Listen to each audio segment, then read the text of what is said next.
ఓం సాయిరామ్.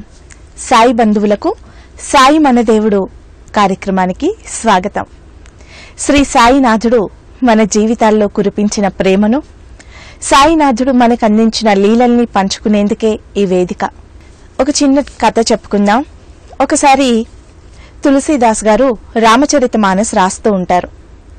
అందులో లంకాపట్నం వర్ణన గురించి వస్తూ ఉంటుంది. లంక గురించి అందమైన భవనాలు ఆకాశమంత ఎత్తులో ఉన్నాయి. చక్కగా కొలంలో అందమైన తెల్లటి పువ్వులు, అవి ఎంత తెల్లగా ఉన్నాయంటే రాముడు మనసంతా స్వచ్ఛంగా ఉన్నాయి. అలా అంతా వర్ణిస్తూ వర్ణిస్తూ తులసీదాస్ గారు రాసి అవన్నీ అక్కడ పెట్టి ఓ పని మీద వెళ్ళి మళ్ళీ వస్తారు. రచన పూర్తి చేద్దాము అంటే కంటిన్యూ చేద్దాము అనుకొని. అప్పుడు హనుమంతుడు అక్కడికి వచ్చేస్తాడు. హనుమంత్ స్వామి అవంతా చదివేసి తులసీదాస్ గారితో వాదనేసుకుంటారు. నువ్వు లంకాపట్నం చూసావా? నేను చూశాను. లంకలో అసలు తెల్లని పువ్వులు ఎక్కడున్నాయి? లంకలో మొత్తం ఎర్రని పువ్వులే ఉన్నాయి. తులసీదాస్ గారు అంటారు, లేదు నేను చూశాను, తెల్లని పువ్వులే ఉన్నాయి అని.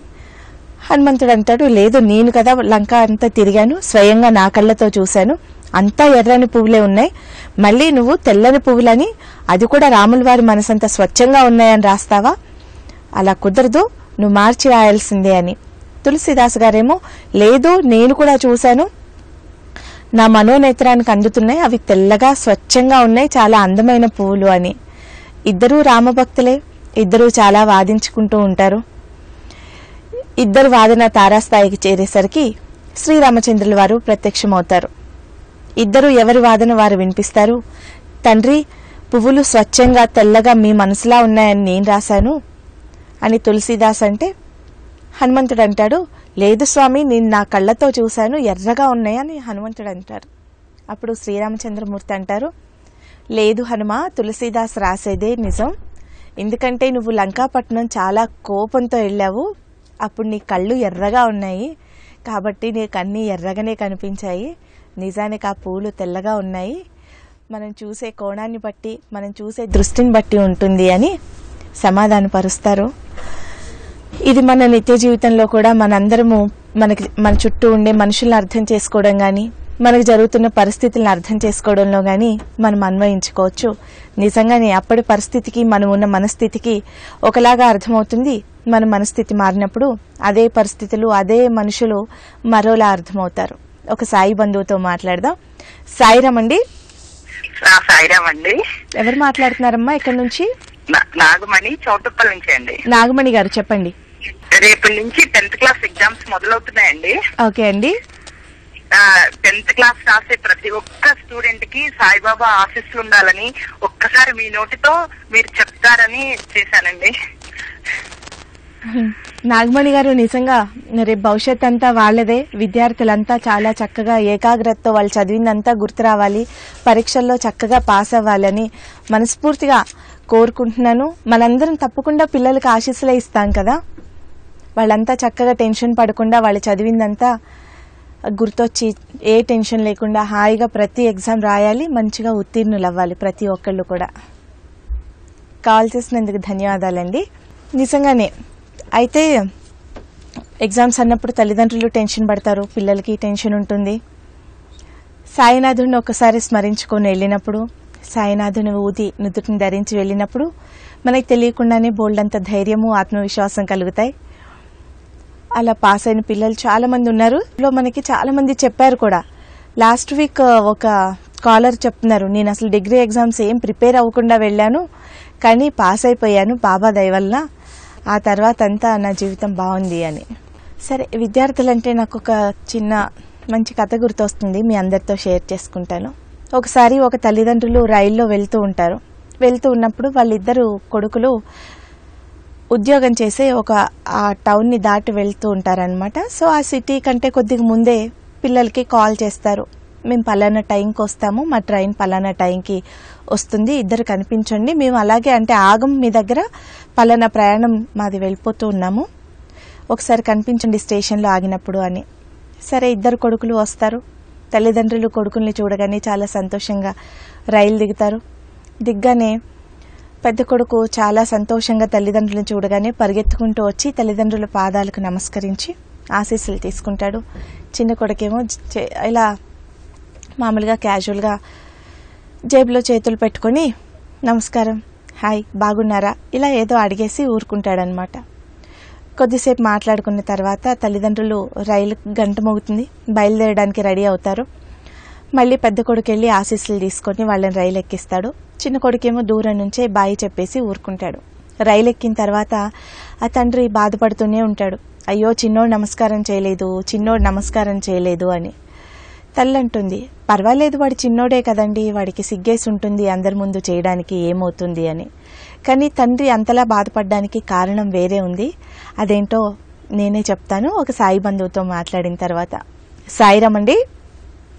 సాయిరామ్ అండి, నేను లలితాని సహారా స్టేట్స్ నుంచి. లలిత గారు బాగున్నారా? బాగున్నానండి. చెప్పండి. సాయిబాబాది లీలా ఒకటి చెప్దామని ఫోన్ చేశాను అన్నట్టు. చెప్పండి. చెప్దాం అనుకుంటున్నాను. ఏంటంటే మామూలుగా నాకు ఏంటంటే ఒక 4-5 years బ్యాక్ ఇట్లా బాగా పూలు పెట్టుకొని పూజ చేసుకోవడం అలవాటు అన్నట్టు. అయితే ఇప్పుడు లేదు ఆ అలవాటు. అంటే అలా కొనేదాన్ని అన్నట్టు. ప్రతి రోజు ఒక 20 rupees అలా కొనేసి దేవుళ్ళందరికీ పెట్టుకొని తర్వాత తులసికోట్లు కూడా బాగా కొంచెం పసుపు ఎక్కువ వేసేసి కుంకుమ వేసేసి పూల దండ వేసి అమ్మవారిని అలా చూస్తే చాలా మంచిగా అనిపించేది. కడపలకు పసుపు రాసుకొని ఆ తులసికోటికి పసుపు రాసుకొని అలా అమ్మవారిని చూసుకుంటే చాలా మంచిగా అనిపించేది. దేవుని వేలో కూడా పూలు అన్ని పెడితే బాగా నచ్చేది అన్నట్టు. అయితే కొన్ని రోజులైన తర్వాత నాకు అనిపించింది, రోజు 20 rupees అలా పెడుతున్నాను కదా, మరి మనీ అలా మామూలుగా అంటే బాబాకి అలా మామూలుగా ఎక్కడైనా అవసరం ఉంటే అక్కడ ఇవ్వడం ఇష్టం కదా. ఒకవేళ నేను చేసేది కరెక్ట్ కాకపోతే, అంటే నేను చేసేది కరెక్ట్ అది ఒకవేళ అనుకుంటే నా ఖర్చులో తగ్గించి బాబా, నాకెందుకు ఇది మానుకోవాలనిపించట్లేదు అని చెప్పేసి అనుకున్నా అన్నట్టు.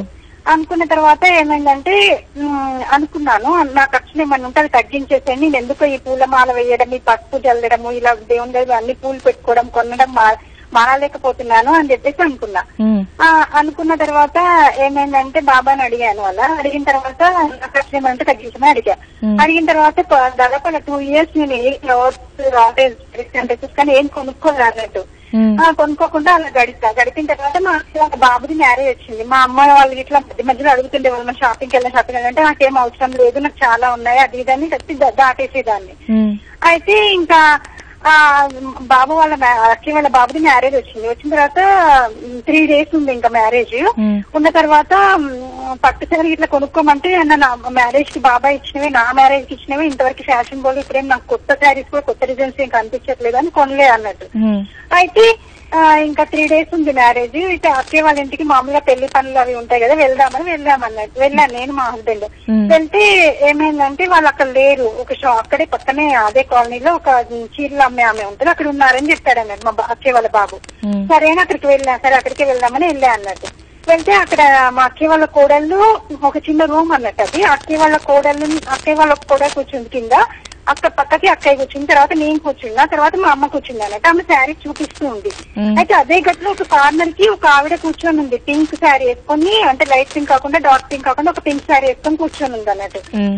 అయితే జస్ట్ ఒక చూసాను అంతే, ఎందుకో దృష్టి అలా పడింది. అలా చూసాను, నేను చీరలు చూస్తూ ఉన్నాం. చూస్తుంటే ఆవిడ మా ముందు నుంచి వచ్చారు. మేము కింద కూర్చొని ఉన్నాం కదా నలుగురం వరుసగా, మా ముందు నుంచి వచ్చి మళ్ళీ ఇటువైపు కార్నర్ లో కూర్చుంది అన్నట్టు. కూర్చున్న తర్వాత నేను ఒక శారీ చూసి బాగుంది అంటున్నా మా అమ్మతోటి. అంటుంటే అంటుంటే ఈ లోపల వచ్చేసి నా దగ్గరికి వంగి చూపుడు వేలు పెట్టేసి చీర తీసుకో అని చెప్పిందండి. చెప్పిన తర్వాత నేనేంటి ఎందుకో టెంప్ట్ అయ్యాను. ఆ రోజు శారీ తీసుకున్నాను, ఒక పట్టు శారీ తీసుకున్నాను అన్నట్టు. చాలా బాగుంది ఆ శారీ. అది తీసుకున్న అలా అది బాబాని వచ్చి అలా చెప్పినట్టు అనిపించింది. అలా ఎన్ని రోజులు తీసుకోలే కదా, నేను మా అమ్మ చూసి అలా చెప్పగానే నవ్వుకున్నాం అన్నట్టు. ఏంటి నాకే ఇలా చెప్తుంది, ఇంతమంది ఉండగా మామూలుగా అక్కే వాళ్ళ కోడలు అందరు ఉన్నారు, మధ్యలో ఉన్న నాకే నా దగ్గరికి వచ్చి వంగి మరీ చూపుడు వేలు పెట్టి చూపించి మరీ చెప్పింది అన్నట్టు. చీర తీసుకో అని ఇట్లా ఒక ఆర్డర్ ఇచ్చినట్టు చెప్తే నేను మా అమ్మ చూసి నవ్వుకున్నాం. చాలా బాగుంది ఆవిడ కూడా. అయితే తర్వాత ఇంకా మా బాబు ఏం చేశారంటే ఒక షర్ట్ కావాలి మమ్మీ, ప్లెయిన్ షర్ట్. వాడికి 10th ఎగ్జామ్స్ అన్నట్టు, వాటిని పెద్ద కొనుక్కోలేదు షాపింగ్ పెళ్లికి. అయితే ప్లెయిన్ షర్ట్ కావాలి, ప్లెయిన్ షర్ట్ అంటున్నా కూడా పక్కన ప్యాంట్లూన్ షాప్ ఉంది, మా అమ్మ వాళ్ళ పక్కకే ఉంటుంది అన్నట్టు. ప్యాంట్లూన్ షాప్ ఉంది, అక్కడ ప్లెయిన్ షర్ట్స్ అయితే దొరికితే మనకి వేరే డిజైన్స్ అంటే ఏమో అన్ని షాపులు పెట్టాలి కానీ అని ప్యాంట్లూన్ షాప్ కి వెళ్ళాం. నేను మా హస్బెండ్ మా బాబు వెళ్ళాం అన్నట్టు. వెళ్తే ఎంట్రన్స్ లోనే అన్నట్టు ఒక చెప్పులు ఉన్నాయండి. చెప్పులు ఉంటే నా దృష్టి ఒక వైపు పడింది. అందులో అన్నట్టు మమ్మీ నేను కొన్న శారీ రాయల్ బ్లూ కలర్ అన్నట్టు. అయితే అక్కడ సెంటర్ లో ఒక చెప్పులు పెట్టిన్నాయి రాయల్ బ్లూ కలర్ లో ఉన్న స్టోన్స్ తోటి. అసలు నేను ఎప్పుడు అలాంటి చెప్పులు చూడలేదు, అసలు వేసుకోలేదు కూడా. అయితే ఆ చెప్పులు చూడగానే నాకు చెప్పులు కొనుక్కోవాలి అనిపిస్తుంది. నేను మళ్ళీ ఫ్లాటే వేసుకుంటాను చెప్పులు, అవి కూడా ఫ్లాట్ ఉన్నాయి అన్నట్టు. సరే అని ఆ చెప్పులు తీసుకున్నాను, ఆ షర్ట్స్ అని వెళ్ళి ఆ చెప్పులు తీసుకున్నాను అన్నట్టు. తీసుకున్న తర్వాత కరెక్ట్ గా చీరకి మ్యాచింగ్ చెప్పులు కూడా బాబా అక్కడ పెట్టాను ఎదురుగా. అసలు నేను చెప్పులు కొందామని వెళ్ళలేదు, ఏం వెళ్ళలేదు, ఏ షాపింగ్ పెళ్లి చేద్దామని వెళ్ళలేదు. అలా చెప్పులు కూడా అలా కరెక్ట్ మ్యాచింగ్ అన్నట్టు, ఏ మాత్రం డిఫరెన్స్ లేకుండా. అసలు ఎప్పుడు మ్యాచింగ్ చెప్పులు కొనుక్కోలేదు, అసలు నేను ఎప్పుడు అలాంటి చెప్పులు కూడా వేసుకోవాలి, అంత బాగున్నాయి అన్నట్టు చెప్పులు కూడా. అయితే అలా కొనుక్కున్నాను అన్నట్టు. ఆ తర్వాత పెళ్లి రోజు శారీ కట్టుకుందామని మామూలుగా కట్టుకున్న తర్వాత జడకి క్లిప్ కూడా బీర్వాలో అది అల్మారాలో ఉందన్నట్టు. Correct same sari matching clip కూడా ఉందండి. నేను అసలు ఎప్పుడు అలా మ్యాచింగ్ క్లిప్స్ కొనుక్కోలేదు కలర్వి. ఆ తర్వాత అలా ఉండిపోయి అలా ఆ రోజు అలా పెట్టుకున్నా అన్నట్టు.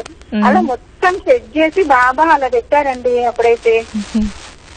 మీకు ఎంత చక్కగా గుర్తున్నాయండి ప్రతి, అంటే మీరు చెప్తుంటే పెద్ద సంఘటనలా ఉంటుంది కానీ మన జీవితంలో ప్రతి క్షణం ఇలా బాబా లీలలు చూసి చూసి అది చాలా చిన్నదే అన్నట్టుగా కదా, అంటే ప్రతి క్షణం జరుగుతూనే ఉంటాయి కదా, కానీ మీరు ఎంత చక్కగా ఎక్స్ప్లెయిన్ చేసి చెప్తారు. విన్నప్పుడు ముచ్చటగా అనిపిస్తుంది. నిజంగా అసలు ఆ చీర చూసినా కూడా అసలు ఎంత బాగుంటుందో. అసలు ఇప్పుడు ఉంది నా దగ్గర ఆ చెప్పులు, అసలు నేను ఎప్పుడు అలాంటి చెప్పులు వేసుకోలేదు. అంత మంచిగా అసలు చాలా బాగుంది. అసలు బాబా ఇచ్చిందా అసలు గిఫ్ట్ లాగా అన్నట్టుంది. అసలు అందుకనే అది మర్చిపోలేమో. ఆ రూపం కూడా అంటే ఆ వచ్చిన ఆవిడ కూడా అసలు వంగి చూపుడు వెళ్తూ నా వైపే చూపి చెప్పడం అంటే 2 years అలా కొనుక్కోలేదు కదా, అలా ఎందుకో బాబా అనే వచ్చి చెప్పినట్టు అనిపించింది నాకైతే అసలు అయితే. అందుకని అలా గుర్తుండిపోయింది. ఎప్పుడు అంటూ ఉంటాం మా అమ్మతో కూడా, చెప్పులు చూపించేసమ్మ నాకు బాబా ఇచ్చారు అంటే మొన్న ఒక పెళ్లిలో అంటుంది అమ్మ ఊరుకూకే ఇప్పుడు నా చెప్పు జాగ్రత్త చూసుకొని చెప్తున్నా అది అండి. ఇలా చెప్తామని చేశా అన్నట్టు. సంతోషం లలిత గారు, మీ ఆనందాన్ని మాతో పంచుకున్నందుకు, మీకు జరిగిన లీలని మా అందరితో షేర్ చేసుకున్నందుకు. సరే, ఇంతకుముందు ఒకటి చెప్తూ ఉన్నాను కదా, ఒక తల్లిదండ్రులు రైల్వే స్టేషన్లో ఆగుతారు, పెద్ద కొడుకు ఆశీర్వాదం తీసుకుంటాడు, చిన్న కొడుకు మాత్రం అలాంటి పద్ధతి ఏది పాటించకుండా మామూలుగా నోటితో నమస్కారం చెప్పి తల్లిదండ్రులు వెళ్ళిపోతుంటే కూడా నోటితో ఊరికే బాయ్ చెప్పి అలా చూస్తూ ఉంటాడు. రైలు ఎక్కిన తర్వాత తండ్రి చాలా బాధపడుతూ ఉంటాడు. అయ్యో చిన్నోడేంటి అలా అయిపోయాడు, వాడు కనీసం ఆశీర్వాదం కూడా తీసుకోలేదు, ఒక నమస్కారం కూడా పెట్టలేదు అని. భార్య అంటుంది, ఏముంది వాడు చిన్నోడు కదా, అందరి ముందు నమస్కారం చేసుకోవడానికి సిగ్గుపడ్డాడు, పాదాలు పట్టుకోవడానికి సిగ్గుపడ్డాడు, కానీ వాడికి మన ఆశీస్సులు ఉంటాయి కదా అని. కానీ అతను దారి పొడుగుతా అంటూనే ఉంటాడు, అయ్యో చిన్నోడు ఎందుకు అలా చేశాడు, ఆశీస్సులు తీసుకొని ఉండకూడదా, ఒక నమస్కారం పెట్టకూడదా 2 చేతులు జోడించి అని. మీరు ఇదేంటండి, మన కొడుకే కదా, మనకి నమస్కారం చేయకపోతే ఏమైంది, మన ఆశీస్సులు తీసుకోపోతే ఏమైంది, ఎప్పటికీ మన ఆశీస్సులు ఉంటాయి కదా అని ఆవిడేమో సమర్థిస్తూ ఉంటుంది కొడుకుని. నీకు తెలియదు,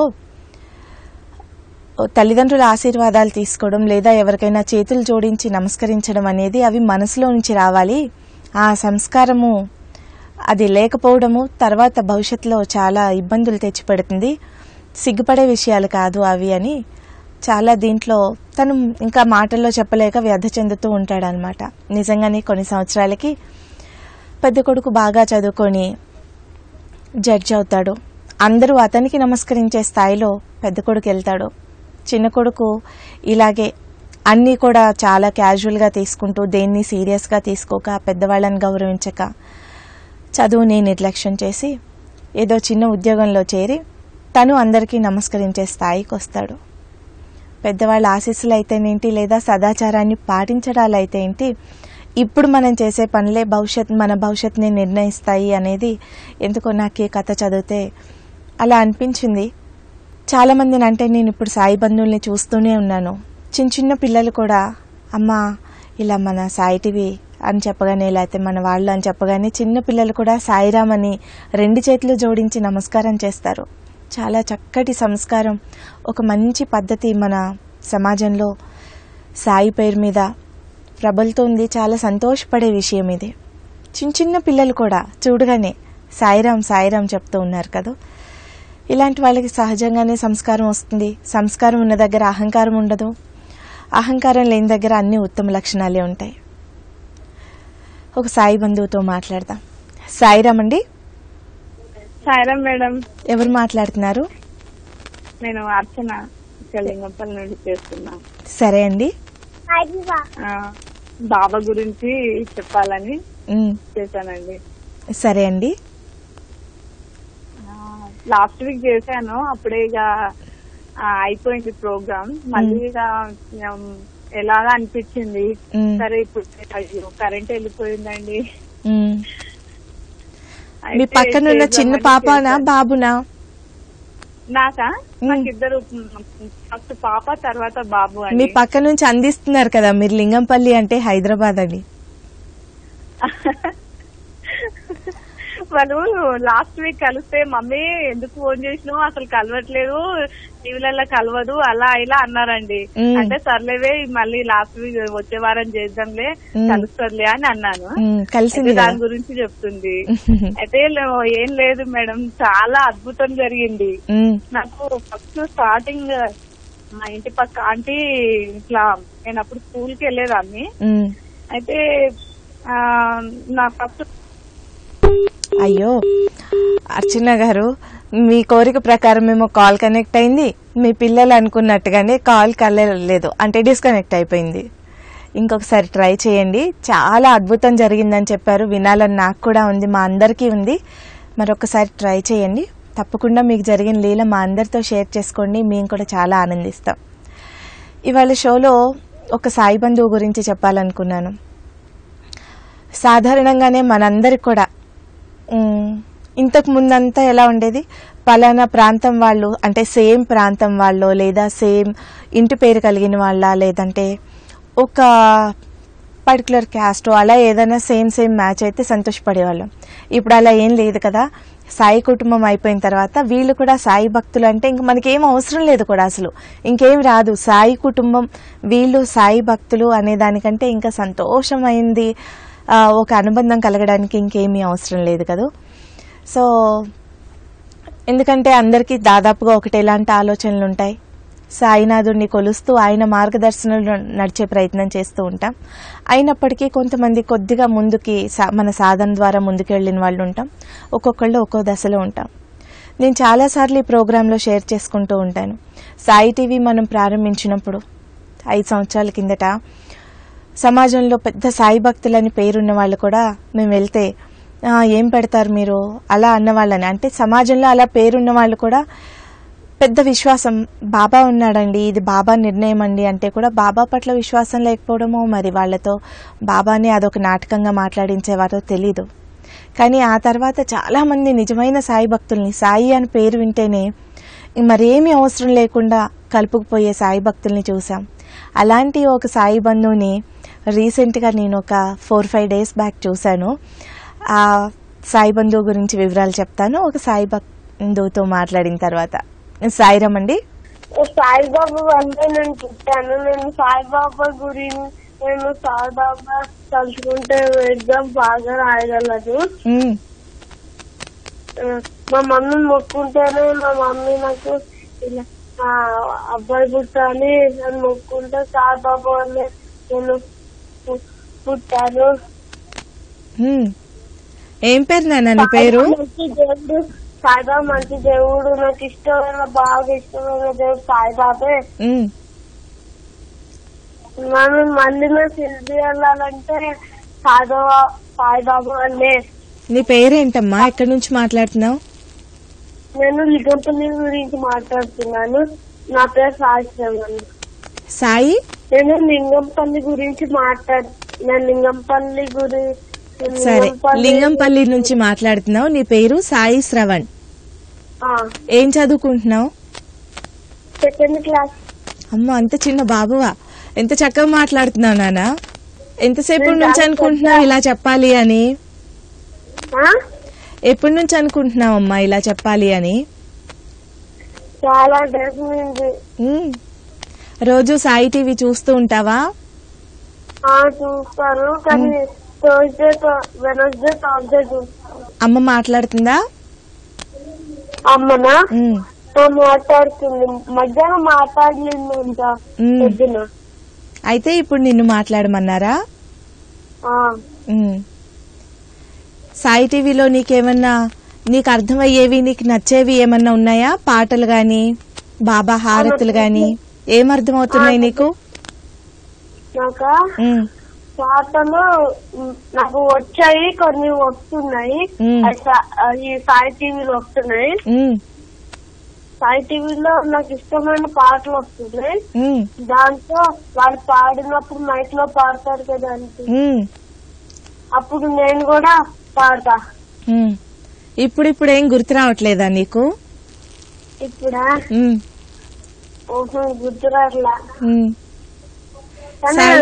అప్పుడప్పుడు గుర్తొచ్చింది కానీ అప్పుడప్పుడు గుర్తు రాదు. భవతి భిక్షాందేహి, సాయి మన దేవుడు.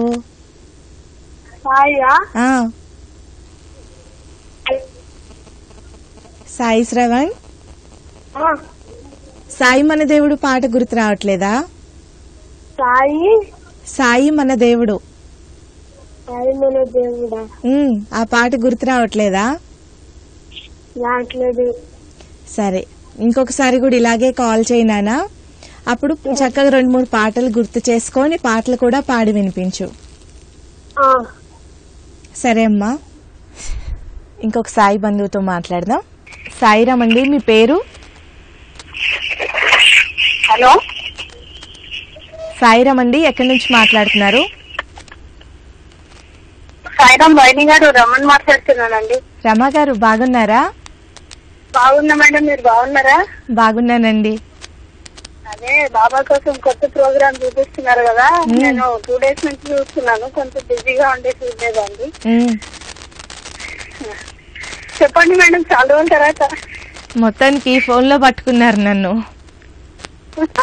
ఆ ఫోన్ లో దొరకట్లేదు. మీరు అసలు మా ఇంటికి రావట్లేదు, ఇంత బిజీ అయిపోతే ఎట్లా మేడం? మీరు మా ఇంటికి రావాలని ఈ ఫోన్ పట్టుకొని చేస్తున్నానండి. తప్పకుండా అండి, వస్తాను. జశ్వంత్ ఎలా ఉన్నాడు? బాగున్నారండి. ఇంకా నన్ను పూర్తిగా మర్చిపోయి ఉంటాడు, వాడు చాలా చిన్నోడు కదా. 1 year పైన అయింది నన్ను చూసి. మీ ప్రోగ్రామే చూస్తున్నాడు టీవీ ముందర కూర్చొని, మిమ్మల్ని నేను ఎందుకు మర్చిపోతాడు? నాకైతే చూడాలని ఒకసారి మా ఇంటికి. తప్పకుండా అండి, వాడిని చూడాలని చేసి ఎవరో లిఫ్ట్ చేస్తున్నారు, అందుకని చేశాను. బిలేటెడ్ బర్త్డే విషెస్ అండి మీకు. చాలా మార్పులు జరిగినాయి మేడం. రమా గారు, మీకు జన్మదిన శుభాకాంక్షలు. కొద్దిగా లేట్ గా. సరేనండి, లేట్ గా ఇచ్చిన లేటెస్ట్ గా బాబా దీవెనలు ఉన్నట్టు మీరు నాకు విషేసి చాలండి మేడం, పర్లేదు. నేను ఫోన్ చేసి చెప్పకపోయినా కూడా మనసులో అయితే అనుకున్నాను. ఛానల్ పెట్టినట్టుంది మేడం. మా జీవితాలలో ఛానల్ బాబా మా జీవితాల్లో ఒక మెంబర్ లాగా యాడ్ అయిపోయింది. ఎన్ని రోజులు ఏదో పూజలు చేసేదాన్ని కానీ మీ ఛానల్ వచ్చినాక మీ ఇన్స్పిరేషన్ తో మాత్రం బాబా మా పక్కనే ఉన్నట్టయితే ఫీల్ అవుతున్నాం మేడం. జీవితంలో చాలా బాబా అన్ని ఫాలో అవుతున్నాను. ఛానల్ స్టార్ట్ అయినప్పటి నుంచి పూజలు అయినా ఏది చేసినా. మీకు సార్కి థ్యాంక్స్. సాయికి నేను కూడా థ్యాంక్స్ చెప్పాలి. మీరందరూ ఎలా అంటే సేవ చేయడానికి ఒక అవకాశం ఇచ్చారు మేడం, దానికి థ్యాంక్స్. రమా గారు, నేనే బాబాకి థ్యాంక్స్ చెప్పాలి. ఇప్పుడు నాకు మా చెల్లెలు ఉంది కానీ ఎక్కడో ఉంటుంది. మా అక్కలు అంటే అందరూ నాతో తోడుపుట్టిన వాళ్ళంతా దూరంగా ఉంటారు. మనందరినీ సాయి ఒక కుటుంబంగా కలిపి మనందరము తనకి సేవ చేసే అవకాశాన్ని ఇచ్చారు. మీ అందరూ చూపించే అభిమానం, మాతో పాటుగా మీరు కూడా ప్రతి కార్యక్రమంలో పాల్గొంటారు. ప్రతిదీ మీరు కూడా చేస్తేనే కదా అవుతుంది. దీన్ని కూడా ప్లాన్ చేస్తున్నామండి. ఇది బాబాజీ టెంపుల్ చూపిస్తున్నారు కదా, దాన్ని కూడా ప్లాన్ చేస్తున్నాను. ఒక 2 days లో చెప్తాను. ఇది కూడా మనందరం కలిసే చేస్తాము. ఇంకా కొంచెం మన దగ్గర నుంచి రండి సార్. మీరు మా ఇంటికి ఎన్ని రోజులు అయితే అసలు రావట్లేదు. తప్పకుండా అండి. సాయిరామ్ అండి. రమా గారు మన సాయి టీవీ కుటుంబ సభ్యురాలు. అంటే సాయి టీవీ ఇప్పుడు చాలా చోట్ల కొత్తగా కూడా స్టార్ట్ అయింది బాబా గారి దయ వల్ల. కరీంనగర్, సిద్దిపేట, వరంగల్, నిజామాబాద్, ఇంకా కోదాడ, సూర్యాపేట, హుజూర్ నగర్ ఇలా అంతా చాలా మంది సాయి బంధువుల ఇళ్ళకి సాయినాథుడు వెళ్తూ ఉన్నారు. సాయి టీవీ అలా అలా అలా ముందుకు వెళ్తూ ఉంది. దీనంతటికీ ముఖ్య కారణం మన హైదరాబాద్ సాయి భక్తులే. చాలా సంతోషంగా చెప్తూ ఉన్నాను. సాయి టీవీ కుటుంబ సభ్యులు సాయి టీవీని ఆదరించి సాయినాథుడిని తమ కుటుంబాల్లో భాగంగా చేసుకున్న స్వచ్ఛమైన అతి కొద్ది మంది సాయి భక్తులు చేసే సహాయం.